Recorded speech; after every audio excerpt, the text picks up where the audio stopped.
Welcome back sa ating YouTube channel na Solving Math with Leonalyn.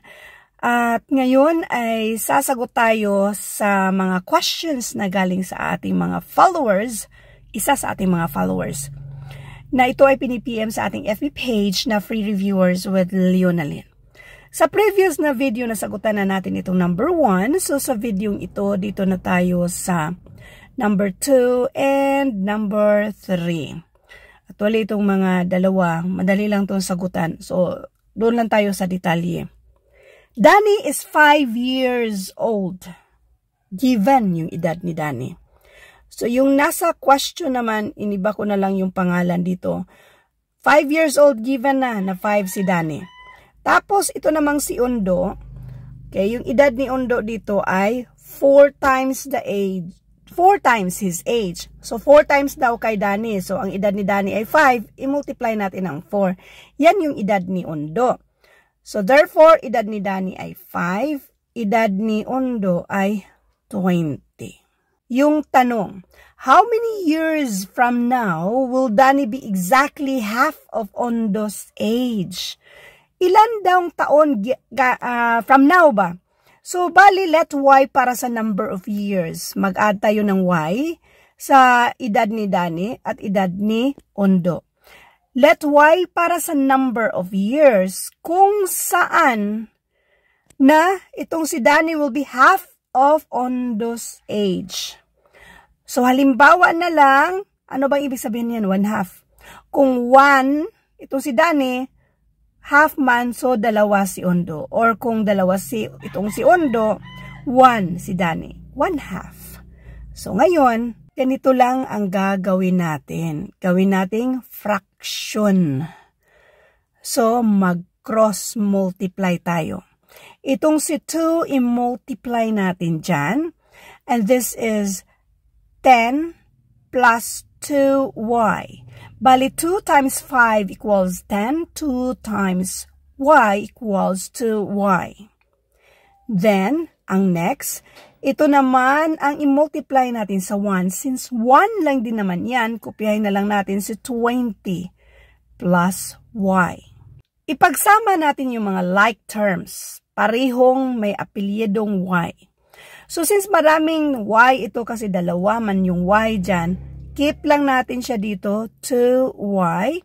And then, ang ating i-transfer ay itong nag-iisang y. Since pang-add siya dyan kapag matransfer pang minus na siya.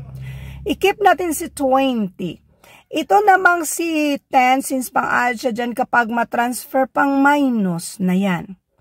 Now, 2y minusan ng isang y na lang.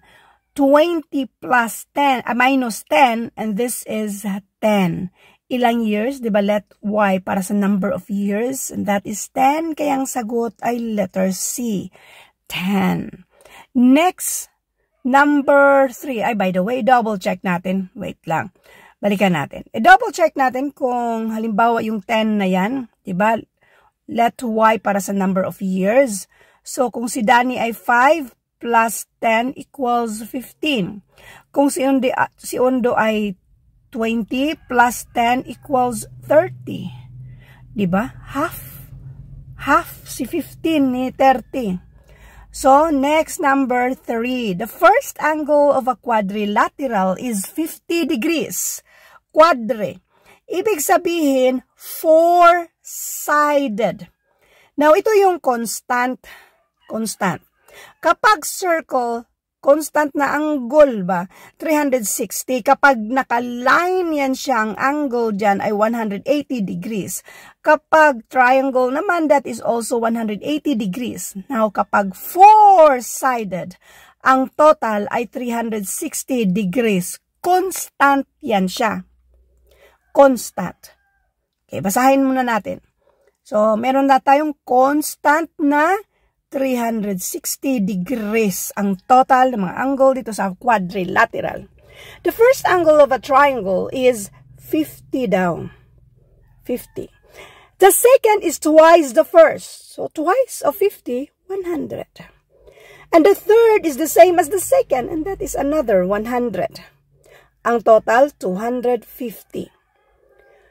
What is the measure of the fourth angle? Para malaman natin kung ilan man yung pang-apat, since ang total ay 360 degrees, ito yung constant, yan yung minusa natin sa ating 250.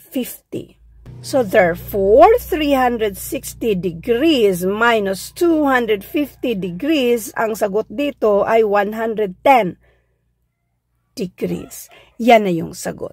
Thank you for watching and all. I hope na mayroon kayo natutunan sa videong ito. Thank you and God bless.